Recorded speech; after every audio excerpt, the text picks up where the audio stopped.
উত্তৰ-পূব ভাৰতৰ সবতকৈ ডাঙৰ ৰাজ্য অসম চাৰিওফালৰ পৰা পৰ্বতৰে আৱৰি থকা সৌন্দৰ্যময় ৰাজ্য হয়।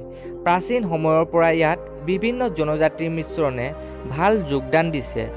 ভাৰতত স্থিত এই ৰাজ্যত প্ৰাচীন কালৰে পৰাই চাহ খেতিৰ বাবে নদী, নদীদ্বীপ, পাহাৰ পৰ্বত আদি প্ৰাকৃতিক সৌন্দৰ্য পোৱা যায়।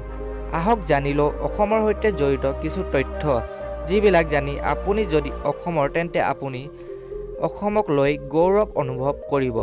তো আপোনালোকে যদি চেনেলত নতুন আহিছে তেনেহ'লে চেনেলটো ছাবস্ক্ৰাইব কৰি বেল আইকন প্ৰেছ কৰি ল'বা। প্ৰাচীন ইতিহাসৰে ভৰপূৰ অসম ৰাজ্যত ব্ৰিটিছ অহাৰ আগত কোনো অসমত সিংহাসন লোৱাত অসফল আছিল। ই ভাৰতৰ একমাত্ৰ ৰাজ্য হয় য'ত কেতিয়াও মুছলিম সংস্থাৰ অধীনত অহা নাছিল। ভাৰতৰ সকলো ৰাজ্যতকৈ অসমতে সবতকৈ বেছি চাহ খেতি কৰা হয়। অসমৰ চাহ গোটেই বিশ্বত এক মিছাল হয়। ইয়াৰ চাহ গোটেই বিশ্বত অসমৰ এক পৰিচয় হয়। অসমৰ চাহ গোটেই ভাৰতত 55% আৰু বিশ্বৰ 16% চাহ উৎপাদন অসমেই কৰে। ব্ৰহ্মপুত্ৰ নদীক ইয়াৰ লাইফলাইন কোৱা হয়। এই নদী ৰাজ্যৰ মাজেৰে বৈ যায়। ব্ৰহ্মপুত্ৰ নদীৰ দ্বাৰা বনোৱা মাজুলী দ্বীপ গোটেই বিশ্বতে প্ৰসিদ্ধ। এই দ্বীপ বিশ্বৰ সবতকৈ ডাঙৰ নদীৰ দ্বাৰা বনোৱা দ্বীপ হয়। ধুনীয়া ছোৱালীৰে ভৰপূৰ এই ৰাজ্যৰ গুৱাহাটী অসমৰ বহুত ডাঙৰ চহৰ হয়। নিজৰ তীব্ৰ গতিৰ বাবে এই চহৰ আজি টপ 100 চহৰৰ মাজত নিজৰ নাম দাখিল কৰিছে। বিহু অসমৰ বহুত ডাঙৰ উৎস হয়। বিহুৰ সময়ত অসমৰ ৰাজ্যবাসীৰ মাজত এক বেলেগ আনন্দময় পৰিৱেশ দেখিব পোৱা যায়। অসমত 50% খনিজ তেলৰ ভাণ্ডাৰ সুৰক্ষিত আছে। ভাৰতৰ 25% পেট্ৰলিয়ামৰ প্ৰয়োজনীয়তা অসমেই পূৰা কৰে।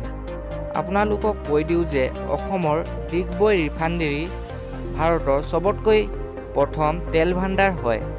প্ৰাকৃতিক প্ৰেমীৰ বাবে এই ৰাজ্য কোনো স্বৰ্গৰ পৰা কম নহয়, য'ত বহুতো লুপ্তপ্ৰায় প্ৰজাতি ঘৰ হয়। ইয়াৰ কাজিৰঙা আৰু মানস ৰাষ্ট্ৰীয় উদ্যান গোটেই বিশ্বতে এশিঙীয়া গঁড়ৰ বাবে পৰিচিত। গোটেই ভাৰতত সবতকৈ বেছি বনৰীয়া মহ আৰু চৰাই-চিৰিকটি অসমতেই পোৱা যায়। সেইকাৰণে ভ্ৰমণকাৰীসকলৰ লগতে বন্যজীৱ প্ৰেমিকৰ কাৰণেও জনপ্ৰিয় ঠাই হয়।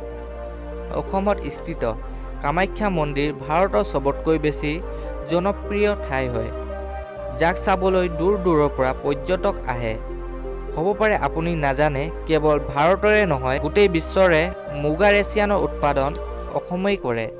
বিশ্বৰ সবতকৈ জাল জলকীয়া ভূত অসমতে পোৱা যায়, যিটো গিনিজ বুকৰ ৱৰ্ল্ড ৰেকৰ্ডত লিখা হৈছে। অসমৰ প্ৰসিদ্ধ স্থান মাজুলী, উমানন্দ মন্দিৰ, শ্ৰীমন্ত শংকৰদেৱ কলাক্ষেত্ৰ, অসম বটানিকেল গাৰ্ডেন, অসম ৰাষ্ট্ৰীয় উদ্যান, এনে আৰু বহুত ঠাই আছে যিবোৰ চাবলৈ পৰ্যটকসকলে আহে, যিবিলাক এক্সপ্লেইনেবল নহয়। কিন্তু মই আপোনালোকক এই চেনেলত অসমৰ বিষয়ে কিছু তথ্যৰ বিষয়ে আপোনালোকক ভিডিঅ'ৰ জৰিয়তে জনাই থাকিম। ভিডিঅ' ভাল লাগিলে ভিডিঅ'টো লাইক কৰি ল'ব আৰু শ্বেয়াৰ কৰিবলৈ নাপাহৰিব। জয় অসম, জয় ভাৰত।